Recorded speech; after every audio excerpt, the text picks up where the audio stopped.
Ranganatha Swamy temple అంటే ఎంతో పురాతనమైనది. దానికి యొక్క ఘాటు చాలా చిన్నది, యాక్చువల్గా ఎంతో కాలం ఉంటుంది. అయితే గతంలో నేను మంత్రిగా ఉన్నప్పుడు ఒక మంచి ఘాటు కట్టేయండి, ఈ యొక్క టెంపుల్కి జరిగే అనేక కార్యక్రమాలకు ఎక్కువ మంది వచ్చినప్పుడు ఇబ్బంది పడుతున్నారంటే ఒక మంచి ఘాటుని యాక్చువల్గా ప్లాన్ చేశాను. అది ఆల్మోస్ట్ అయిపోయింది, కేవలం ఫైనల్ ఫినిషింగ్. ఖచ్చితంగా ఈ యొక్క ఘాటుని రాబోయే 3 monthsలో, అంటే ఈ ఘాటు చేయాలంటే వాటర్ లెవెల్ కూడా చూసుకోవాలి. వర్క్ నీళ్ళలో కొంత వర్క్ చేయాలి. వాటర్ లెవెల్ తగ్గినప్పుడే చేయడానికి వీలవుతుంది పూర్తిగా. పై పార్ట్ అయితే చేయగలరు. ఖచ్చితంగా దీన్ని రాబోయే 3 నెలల్లో ఈ ఘాట్ని పూర్తి చేస్తామని నెల్లూరు ప్రజలకి తెలియజేస్తాను. పక్కనే పార్క్ ఒకటి ఉంది, పినాకిని పార్క్. ఇది మంచి పార్క్.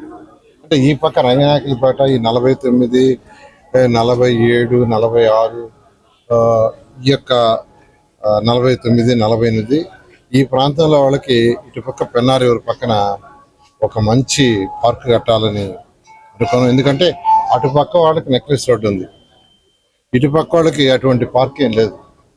అందుకనే పినాకిని పార్క్ని డెవలప్ చేయాలని దాన్ని ఎస్టిమేషన్ వేయించాము. ఇక్కడే బోటింగ్ కూడా, ఎందుకంటే చక్కటి వాటర్ ఉంటుంది, బోటింగ్ కూడా ఏర్పాటు చేసి దానికి ఆల్రెడీ అధికారులు కొంత ఎస్టిమేషన్ తయారు చేశారు.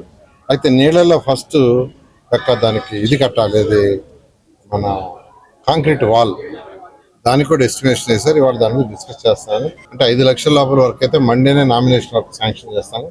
టెండర్ అయితే ఇమీడియట్గా టెండర్ పిలిచి దాన్ని టేకప్ చేయడం జరుగుతుంది. ఈ విధంగా నెల్లూరులో ఏదైతే 2014-19లో టేకప్ చేసామో ఆ వర్షన్ని కూడా టేకప్ చేయడానికి పూర్తి చేస్తాం. అండర్ గ్రౌండ్ డ్రైనేజీ, డ్రింకింగ్ వాటర్కి 165 కోట్ల వరకు మిగిలిపోతే దాన్ని ఆపేశారు కదా ప్రభుత్వం. అయితే ఈ ప్రభుత్వం రాగానే డబ్బులు లేవు. అయినప్పటికీ ముఖ్యమంత్రి గారితో మాట్లాడి ఆ 165 కోట్లు కూడా శాంక్షన్ అయింది. నాకు నిన్నే దాన్ని శాంక్షన్ చేశామని చెప్పారు, ఢిల్లీకి పంపించారు. వాళ్ళు కూడా నెక్స్ట్ వీక్లో దాన్ని శాంక్షన్ ఇస్తామన్నారు.